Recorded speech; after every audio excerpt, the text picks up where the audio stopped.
And இப்போ அவர் வந்து முதலமைச்சர் பதவி வகித்த பிறகு ஸோ இதை வந்து நான் வந்து இப்போ இங்கே விழா போகிறதுக்கு முதல்ல வந்து என்ன பேசணும் அப்படின்னு சொல்கிறத விட எதையும் பேசக்கூடாது அப்படின்னு சொல்லி லிஸ்ட் போட்டு எடுத்தேன். ஏவவேலு அவர்கள் முதலே சொன்னாங்க, இது வந்து அரசியலே கிடையாதுங்க, அரசியல் பற்ற சம்பந்தமே கிடையாது, நீங்கள் வந்து இது மாதிரி விஷயம் கூப்பிட்ருக்கோம், நீங்கள் இது பண்ணணும் அப்படின்னு சொன்னாங்க. ஸோ கலைஞர் சார் அப்படின்னு சொல்லி வரும்போது கம்ப்ளீட்டாக சினிமா, இலக்கியம், அரசியல், இந்த 3 தான். எனக்கு சினிமா பற்றி அவரை பற்றி தெரியும், அதை பற்றி நான் நிறைய பேசியிருக்கேன். இலக்கியத்தை பற்றி அவருக்கு எனக்கு சரியாக வந்து அவ்வளோ தெரியல. அவருடைய இலக்கியங்கள், அவருடைய கவிதைகள், அவருடைய கதைகள் ஜாஸ்தி தான் படித்ததில்லை. வேறு ஒரு அரசியல் தான் அது. இவங்க பேசினா வந்து ரொம்ப ஜாகிரதையாக பேசணும்.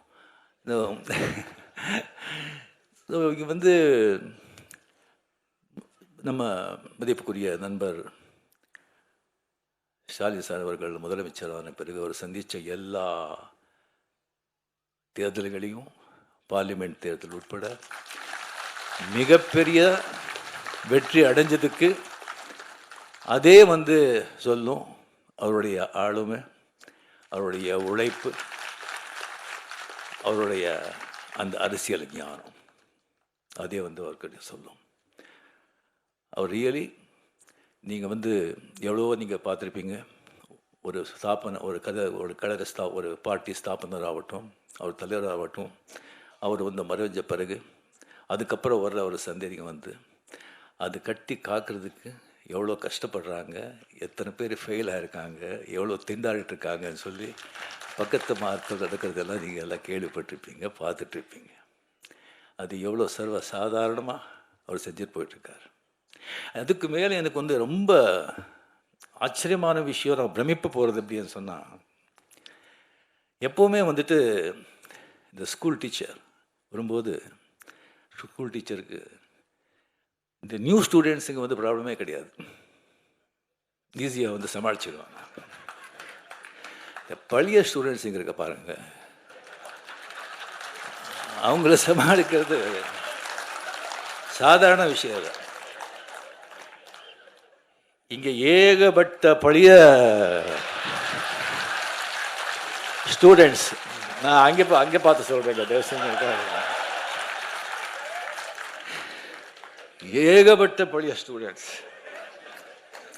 அது சாதாரணமான பழைய ஸ்டூடெண்ட்ஸ் இல்லை,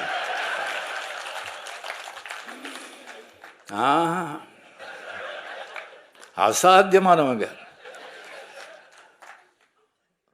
எல்லாருமே வந்து இப்போ ஃபெயில் ஆகிட்டாங்க இல்லை, அவர் ரேங்க் வாங்கிட்டு அந்த கிளாஸை விட்டு போக மாட்டோன்னு உட்காந்துருக்காங்க.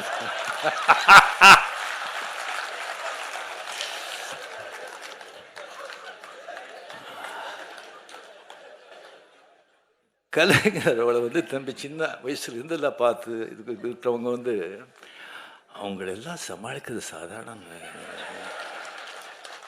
ஒருத்தர் வேண்டாங்க, துரைமுருகன் சொல்லி ஒருத்தர் இருக்காரு, கலைஞர் கண்ணிலேயே மருளிட்டு ஆட்டினவர் அவர். அவருக்கு ஏதாவது விஷயம் சொல்லி இப்படி போகிற, இப்படி பண்ணுறோன்னே எப்படி இருக்குது, எப்படி நல்லா இருக்குது அப்படின்னு சொன்னால், அப்படியா சந்தோஷம் அப்படின்னு சொன்னால், அது என்ன நல்லா இருக்குன்னு சொல்லி சந்தோஷம் சொல்கிறாங்களா, என்னடா இப்படி பண்ணுறீங்கன்னு சந்தோஷம் சொல்கிறாங்களா, ஒன்றும் புரியாது. Stalin sir, hats off to you.